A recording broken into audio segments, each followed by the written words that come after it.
Hello नमस्ते जैन साथियों, मैं आपका स्वागत करते हैं पूर्व एजुकेशन यूट्यूब चैनल में। जैसा कि आपने देखा, हमने वचन समाप्त करा दिया है, तो आज हम स्टार्ट करेंगे लिंग, जो कि आप हिंदी में हम इसे लिंग कहते हैं, वही इंग्लिश में इसको जेंडर कहते हैं। इसको समझने की हम कोशिश करेंगे, जिसकी इसकी डेफिनेशन और परिभाषा है। परिभाषा को जब हम समझते हैं तो देखिए, वह शब्द जो किसी संज्ञा सर्वनाम व विशेषण की जाति का बोध कराता है, लिंग कहलाता है। देखिए, ऐसा शब्द आएगा जो कि आपको बताएगा कि उसमें संज्ञा यानी किसी व्यक्ति का नाम, और आपको नाम नहीं पता है तो जिस नाम पर हम इस्तेमाल करते हैं उसको हम सर्वनाम कहते हैं। और वहीं विशेषण, मान लीजिए किसी व्यक्ति की हम विशेषता बता रहे हैं, उसकी अच्छाइयों के बारे में, बुराइयों के बारे में, तो वो क्या होता है, विशेषण। तो उसके जाति का बोध कराता है कि भाई ये स्त्री है या पुरुष है, या फिर स्त्री पुरुष में से मान लीजिए दोनों है, तो उसके लिए हम कहते हैं क्या, कि उसको हम कहते हैं लिंग। इसकी परिभाषा होती है, इसको दो भागों में बांटा गया है, जैसा कि आपको देखा, स्त्रीलिंग, पुल्लिंग। पहला है स्त्रीलिंग, दूसरा है पुल्लिंग। स्त्रीलिंग को जब हम समझते हैं तो देखिए, स्त्री जाति का बोध कराने वाला शब्द, स्त्री जाति का बोध कराने वाला शब्द, जैसे आपने देखा होगा लड़की, कुर्सी, पुस्तक, नदी, भाषा, लिपि, तिथि के नाम स्त्रीलिंग होते हैं। आपने देखा होगा इन शब्दों में कि स्त्री की जाति का बोध कराने वाले शब्द कौन कौन से हैं। जैसे कि आपने देखा होगा, आपकी नदी है तो हम कहते हैं कि भाई नदी बह रही है, यानी एक स्त्री है। वहीं आप कहते हैं भाषा अच्छी है, आपकी भाषा हिंदी है, तो हम कहते हैं भाषा की बात हो रही है, तो वो भी क्या है, आपका स्त्रीलिंग है। लिपि एक लिखावट के आधार पर देखा होगा, आपने देखा होगा, जैसे कि हमारी हिंदी की लिपि क्या है, देवनागरी है। वहीं तिथि आपकी आती हैं, जो आपने देखा होगा कैलेंडर के अनुसार, तो उनको हम किसके में डिफाइन करेंगे, स्त्रीलिंग में। उनको अगर हम देखेंगे तो उनका लिंग क्या है, तो क्या है, स्त्रीलिंग है। वहीं आपको याद रखने वाली ये चीज़ है कि आ और बड़ी ई, बड़ा आ और बड़ी आवट और ता से बनी भाषा वाचक संज्ञा हमेशा क्या होती है, स्त्रीलिंग। यानी जिस शब्द के पीछे आपको आ दिख जाए, आय दिख जाए, या आवट दिख जाए, बोलने में आपको ऐसा महसूस हो कि जैसे कि आवट आ रहा हो, वहीं ता से बनी भाषवाचक संज्ञा आपकी क्या होगी, स्त्रीलिंग होगी। दूसरे याद रखने वाला पॉइंट आपका ये है कि कुछ ऐसे भी शब्द होते हैं जिनके पीछे आपको देखा होगा क्या लगा होगा, बड़ी ई। तो बड़ी ई से समाप्त होने वाले शब्द अधिकांश क्या होते हैं, आपके स्त्रीलिंग होते हैं। अगर बड़ी ई लगी है और से, मान लीजिए कोई शब्द है, जैसे आपने देखा होगा जिनके पीछे क्या लगा होगा, से समाप्त होने वाले शब्द भी अधिकांश यानी अधिक से अधिक ऐसे शब्द हैं, मान लीजिए जिनकी संख्या हम देखेंगे, तो अगर ज़्यादा से ज़्यादा शब्द ऐसे होंगे जिनके आगे से लगा होगा, तो वो हम उनको स्त्रीलिंग में ही रखेंगे। कुछ ही ऐसे शब्द होंगे जिनको हम पुल्लिंग में रखेंगे, जैसे सुर्खी, टोपी, नदी। इसमें देखा बड़ी की मात्रा आई है नदी में, टोपी में बड़ी की मात्रा है, वही सुर्खी में भी बड़ी की मात्रा है। तो इसमें भी क्या है, आपका स्त्रीलिंग है। जैसे सुर्खियों में खबर आई, सुर्खियों से आपने पढ़ा, तो इस तरीके से आ जाता है। तो इनके लिए हम क्या करेंगे, इनको हम रखेंगे स्त्रीलिंग में। किस में रखेंगे, स्त्रीलिंग में। तो देखिए, आपको समझ में आया कि हमारे जो लिंग होते हैं कितने होते हैं, दो, स्त्रीलिंग, दूसरा होता है पुल्लिंग। स्त्रीलिंग स्त्री जाति का बोध कराने वाले शब्द जैसे कि लड़की, कुर्सी, पुस्तक, नदी, भाषा, लिपि, तिथि के नाम स्त्रीलिंग होते हैं। वहीं आपने देखा कि आ, कोमा ई, कोमा आवट, कोमा ता से बनी भाषवाचक संज्ञा भी स्त्रीलिंग होती है। अब देखिए, वे प्राणीवाचक संज्ञाएं जिनमें नर व मादा दोनों ही होते हैं, लेकिन दोनों के लिए स्त्रीलिंग का ही प्रयोग किया जाता है। कुछ ऐसे भी शब्द होते हैं, मान लीजिए कि आपके नर भी हैं और वो मादा भी हैं, लेकिन दोनों के लिए जब हम शब्द यूज़ करते हैं तो स्त्रीलिंग का ही शब्द इस्तेमाल होगा। मान लीजिए, देखिए कोयल, कभी आपने कोयल देखा है, कोयल बैठी है, कभी ऐसा सुना है कि कोयल बैठा है, जबकि ऐसा 25 में भी पुल्लिंग भी होता है और स्त्रीलिंग भी होता है, लेकिन उनके लिए सिर्फ एक ही शब्द इस्तेमाल किया जाता है, कौन सा, स्त्रीलिंग वाला। वहीं दूसरा होता है मैना। क्या होता है, मैना। मैना भी एक पक्षी है। मक्खी, मक्खी कहीं बैठ जाए तो आपने देखा है कि कहीं मक्खी बैठा है, मक्खी बैठी है, ऐसा ही बोलते हैं। मछली तैर रही है, ऐसा तो नहीं कि मछली तैर रहा है।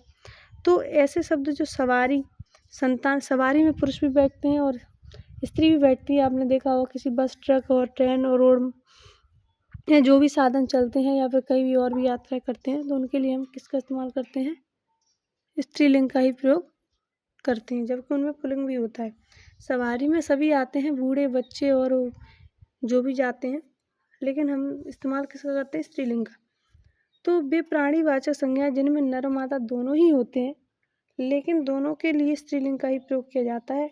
ये नाम आपको याद रखने पड़ेंगे, जैसे कि कोयल है, मैना है, मक्खी है, मछली है और सवारी और संतान। ऐसे शब्द हमारे किस में आएंगे? आपके स्त्रीलिंग में आते हैं। दूसरा प्रकार है आपका पुल्लिंग। दूसरा प्रकार क्या है?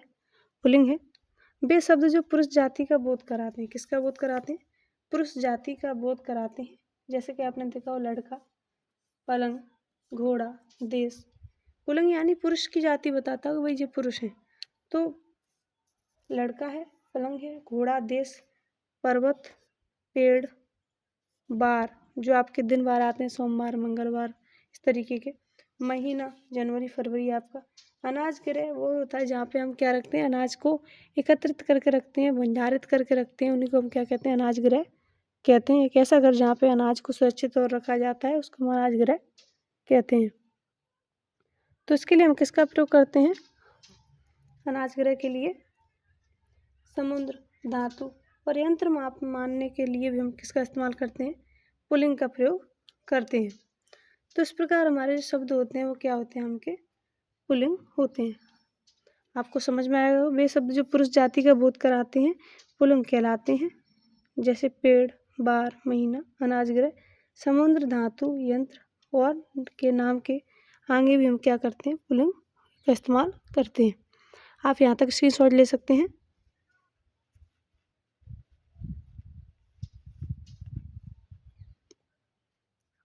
देखिए,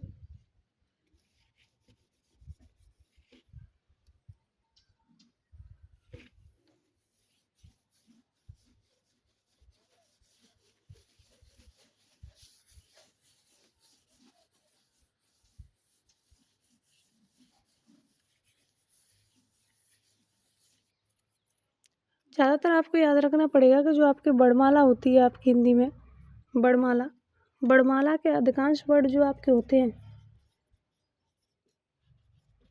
वर्णमाला के अधिकांश यानी अधिक से अधिक, कुछ ही ऐसे वर्ड होंगे जो नहीं होंगे, बाकी सभी वर्ड आप किस में आएंगे? अधिकांश वर्ड किस में होते हैं? आपके पुल्लिंग होते हैं। पुल्लिंग होते हैं अधिकांश ऐसे वर्ड जो किस में आते हैं? पुल्लिंग में आते हैं। और दूसरी बात आपको याद रखने वाली कि आ पर जो भी शब्द ऐसे हों जो किस पे खत्म होते हो? आ पर खत्म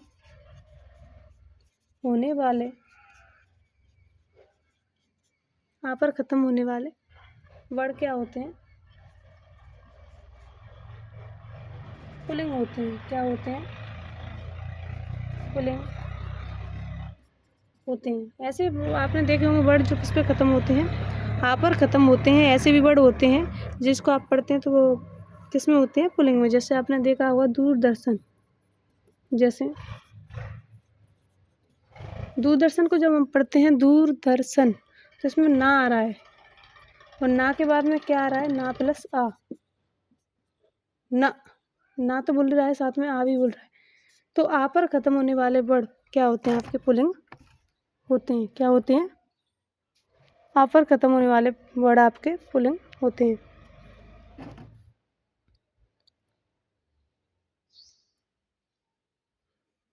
भैया आपने देखा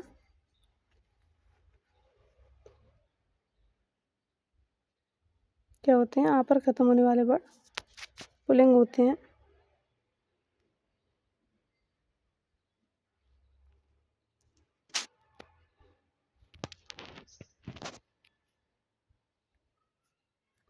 आ पर खत्म होने वाले वर्ड आपके क्या होंगे? पुल्लिंग होते हैं। दूसरा है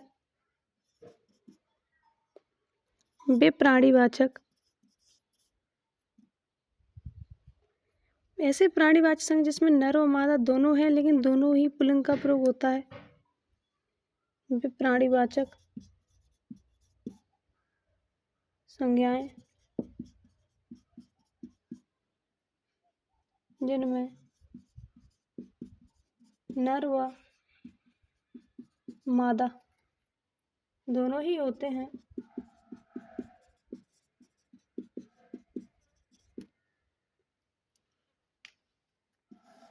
वे प्राणीवाचक संज्ञाएं जिनमें नर व मादा दोनों ही होते हैं, तो ऐसे शब्दों को हम क्या कहते हैं? नित्य पुल्लिंग कहलाते हैं। क्या कहलाते हैं? नित्य पुल्लिंग। नित्य पुल्लिंग।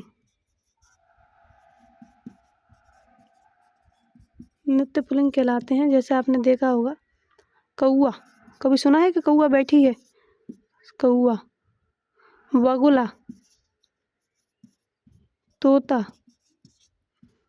कछुआ,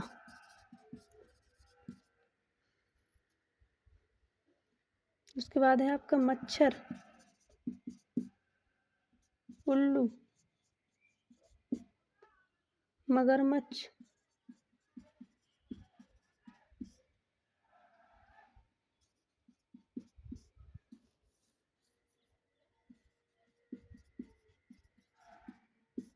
इस तरीके के जो शब्द हैं आपके किस में आते हैं?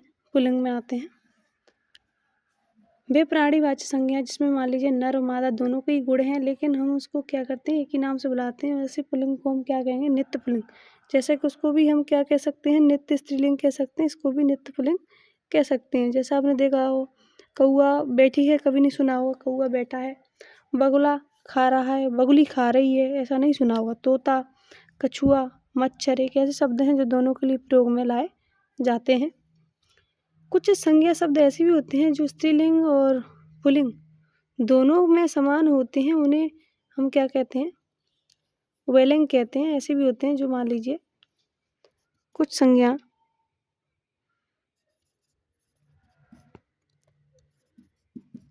संज्ञा शब्द ऐसे होते हैं जो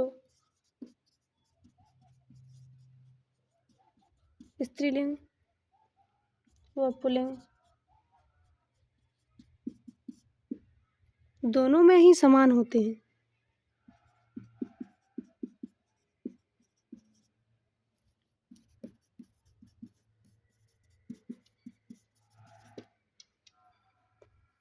इन्हें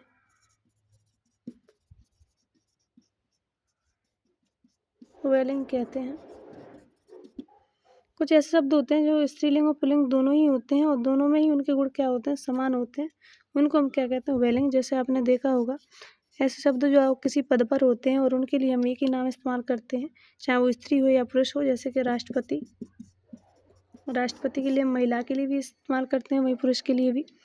दूसरा होता है राजदूत,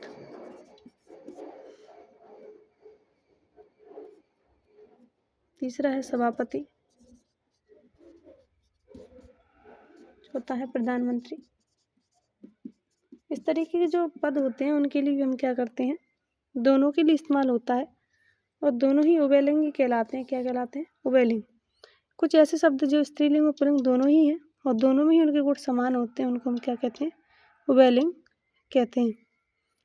बाकी हम लिंग परिवर्तन के नियम आपको कल पढ़ाएंगे। तो हमारी क्लास आज हम यहीं तक रखते हैं। थैंक यू, धन्यवाद।